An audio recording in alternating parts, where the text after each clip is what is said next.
हरिओम। तो हमने कल सीखा था सूर्य नमस्कार। लेकिन सूर्य नमस्कार के बहुत सारे बेनिफिट्स भी हैं। तो मैंने आपको कहा था कि बेनिफिट्स और जो मंत्र है, क्योंकि मंत्रों के साथ सूर्य नमस्कार जब आप करोगे, उसका अभ्यास करोगे, तो आपका उसके शरीर पे बहुत ही अच्छा प्रभाव पड़ेगा। तो आज हम मंत्र देखेंगे और सूर्य नमस्कार के बेनिफिट्स। वैसे अगर मैं सूर्य नमस्कार के बेनिफिट्स की बात करूँ तो वो इतने हैं कि इसके लिए एक वीडियो में कवर करना तो बहुत डिफिकल्ट है। लेकिन जितना मुझे पता है और जो मेरे शरीर पे जिसका प्रभाव पड़ा, मैं उतना ज्ञान तो आपको दे सकती हूँ। नमस्कार की बात करूँ तो ये सर्वांग सुंदर संपूर्ण योग है जिसमें बहुत सारे आसनों का समावेश है, जैसे हमने देखा। और इसका शरीर पे, क्योंकि इसमें बॉडी बहुत ज़्यादा स्ट्रेच होती है, तो जो भी हमारे पोस्चर हैं आसन के, वो एकदम करेक्ट होते हैं। दूसरा, इसे अगर आप निरंतर इसका अभ्यास करते हो तो सबसे इम्पोर्टेंट फैट लॉस, मतलब जो भी एक्स्ट्रा चर्बी होती है वो कम होती है। फैट लॉस के लिए सूर्य नमस्कार सबसे अच्छा आसन है। आसन, अगर सूर्य नमस्कार करते हैं तो हमारा ब्लड सर्कुलेशन अच्छा होता है, जिसके कारण हमारी जो हेयर फॉल की प्रॉब्लम है वो कम होती है, बाल सफेद होना कम हो जाता है। अगर मेंस्ट्रुअल साइकिल किसी का इरेगुलर है तो वो रेगुलर हो जाता है। फिर उसके बाद हमारा कोलेस्ट्रॉल लेवल इम्प्रूव होता है। इससे फ्लेक्सिबिलिटी आती है, क्योंकि इसमें बहुत स्ट्रेचिंग होती है, तो हमारे शरीर में लवचिकता अच्छे से आती है। और अगर मैं बात करूँ अध्यात्म से, तो हमारी, ऐसा कहते हैं कि हमारी नाभि में सूर्य का और हमारे सर में चंद्र का वास होता है। तो अगर आप रेगुलर इसकी प्रैक्टिस करो तो हमारी जो मणि चक्र है वो सूर्य नमस्कार से सक्रिय होती है। इसमें हम ब्रीथिंग के साथ एक्सरसाइज करते हैं तो हमारी जो लंग की कैपेसिटी है वो भी इम्प्रूव होती है। और मंत्रों के साथ इसे करने के लिए तो हमारे जो भी सिक्स सेंस है वो, और गट फीलिंग है, गट फीलिंग हमारी स्ट्रांग होती है, हमारा फोकस ज़्यादा बढ़ता है। किसी को स्ट्रेस एंजाइटी है तो वो कम होती है। तो मतलब इसके इतने बेनिफिट्स हैं कि मैं एक वीडियो में से कवर कर पाना तो बहुत मुश्किल है। एंड द सेम टाइम अगर किसी को वेट गेन करना है तो भी उसके लिए बहुत इम्पोर्टेंट है, बट ऑब्वियसली मेरे लिए तो बहुत इम्पोर्टेंट है। एंड इसलिए इतने सारे बेनिफिट्स हैं सूर्य नमस्कार के। और मैं बात करूँ इसे किसे नहीं करना चाहिए, तो अगर किसी को भी कोई भी पेट संबंधी कोई विकार है तो उसे नहीं करना चाहिए। किसी का हाई ब्लड प्रेशर है तो उसे नहीं करना चाहिए। जो प्रेग्नेंट लेडीज हैं उसे नहीं करना चाहिए।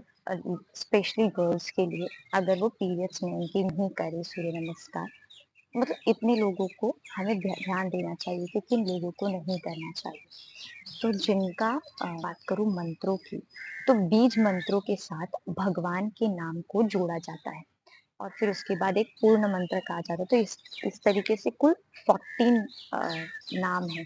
तो 13 नाम है और फिर एक पूर्ण मंत्र, पूरे बीज मंत्र और पूर्ण मंत्र के साथ आखिरी सूर्य नमस्कार करना होता है।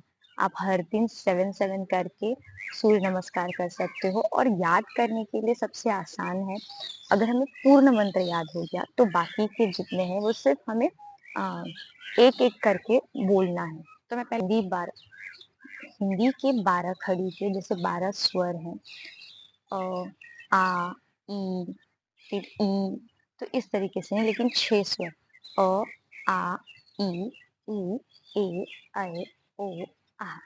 तो इसी तरीके से मंत्र भी है। तो ओम ह्राम, ओम ह्रीम, ओम ह्रूम, ओम ह्रैम, ओम रोम। तो इसी तरीके से है। तो पहले अगर मैं पूर्ण मंत्र बताऊं तो वो कुछ इस तरीके से साउंड आती है, इसकी प्रोनाउंसिएशन कुछ इस तरीके से, ओम ह्राम ह्रीम ह्रूम ह्रैम रोम रहा। और फिर भगवान के नाम, मित्र, रवि, सूर्य, भानु, खगभूषण, हिरण्यगर्भ, मरीच, आदित्य, सवित्र, अर्क, भास्करेभ्यो नमो नमः। तो इस तरीके से ये पूर्ण मंत्र है। तो पहले हमने क्या कहा, मित्र। तो ओम ह्राम मित्राय नमः। और फिर दूसरा है राम के बाद आता है रीम, तो मित्र के बाद आता है रवि। हम सीक्वेंस बदलेंगे नहीं, तो रीम के साथ रवि आता है, तो ओम ह्रीम रवैये नमः। फिर थर्ड नाम क्या था, सूर्याय, मतलब सूर्य नमः। ताराखड़ी में राम ह्रीम रूम, तो ओम ह्रूम सूर्याय नमः। फिर उसके बाद आता है मित्र रवि सूर्य भानु, तो भानु के साथ, और हम 12 खड़ी में चौथा कौन सा स्वर है, राम ह्रीम ह्रूम रैम, तो ओम रैम भानवे नमः। तो मित्र रवि सूर्य भानु खग, और स्वर में पांचवा स्वर कौन सा है, राम ह्रीम ह्रूम रैम रोम, तो ओम ह्रूम खगाय नमः।